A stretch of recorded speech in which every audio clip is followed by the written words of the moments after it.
Creio que um bom lugar para começar a responder essa pergunta é definindo cultura. Afinal de contas, o que é isso, não é? Cultura.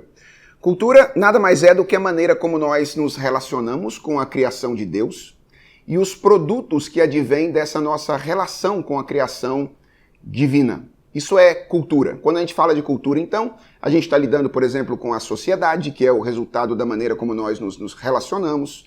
A gente está lidando com política, que é a maneira como nós lidamos com a questão da autoridade. A gente está lidando com economia, que é a maneira como nós gerimos recursos. A gente está lidando com arte, que é a maneira como a gente se relaciona com a beleza. Todas essas coisas estão envolvidas quando a gente está falando de cultura. Uma coisa importante é lembrar que cultura é algo que faz parte do projeto de Deus. Tem muito crente que acha que cultura não é parte do projeto divino. Na verdade, que a cultura seria algo ruim em si mesma. Mas isso não é verdade. A cultura é parte do projeto de Deus. O homem produz cultura, mas ele só faz isso porque ele é um ser criado à imagem e semelhança de Deus, e, portanto, é um ser que tem criatividade. Ele só faz isso porque Deus criou um ambiente prévio no qual ele pode produzir cultura, e ele só faz isso porque ele recebeu um mandato, que a gente costuma chamar de mandato cultural, a ordem que Deus deu ao homem de exercer domínio sobre a criação de Deus e também de cultivar e guardar o jardim. Cultura está aí. Aliás, alguns estudiosos costumam dizer que cultura vem exatamente da palavra cultivo, o que deixa muito claro que, embora o homem seja o produtor da cultura, a cultura é algo que procede de Deus. Porque ninguém pode cultivar se não houver solo, ninguém pode cultivar se não houver semente. Assim como na agricultura, o ato de cultivar demanda a existência de algumas coisas prévias, a produção de cultura por parte do homem demanda a existência do mundo que foi criado por Deus. Então, cultura é parte do projeto divino. Deus desejou que o homem fizesse cultura. Quando o pecado adentra a experiência humana, ele não afeta apenas o homem de maneira individual. O pecado afeta o homem também no que diz respeito à sua dimensão cultural. Pense, por exemplo, na vida social. Deus criou o homem para que os nossos vínculos sociais fossem harmônicos.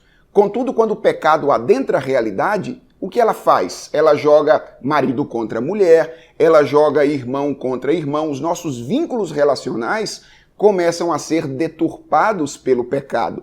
E projetos civilizacionais, inclusive, contrários a Deus, começam a se desenvolver. Se você já leu o livro do Gênesis, sabe que em Gênesis 11 a gente vai encontrar um projeto civilizacional contrário a Deus, tentando ser estabelecido pelas pessoas. Então, a cultura é um projeto divino, a cultura foi afetada pelo pecado, e a grande bênção que o Evangelho nos comunica é que a cultura faz parte do projeto redentor de Deus.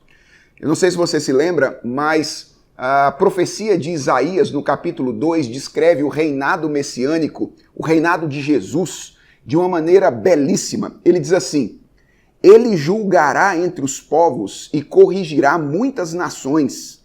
Estas, as nações, converterão as suas espadas em relhas de arado e as suas lanças em podadeiras. Uma nação não levantará espada contra outra nação, nem aprenderão mais a guerra. Você percebe qual é a profecia que Isaías está fazendo aqui? O que ele está dizendo é que as nações que durante esse período da história, vivendo num mundo decaído, tinham uma mentalidade de competição e produzia armas para viver uma vida competitiva, no reinado do Messias agora desfaz as suas armas, derrete as suas armas e transforma essas armas em instrumentos de cultivo, instrumentos agrícolas. É uma transição da mentalidade de competição para uma mentalidade de colaboração. O que é isso? Isso é a cultura sendo afetada pelo projeto redentor de Deus.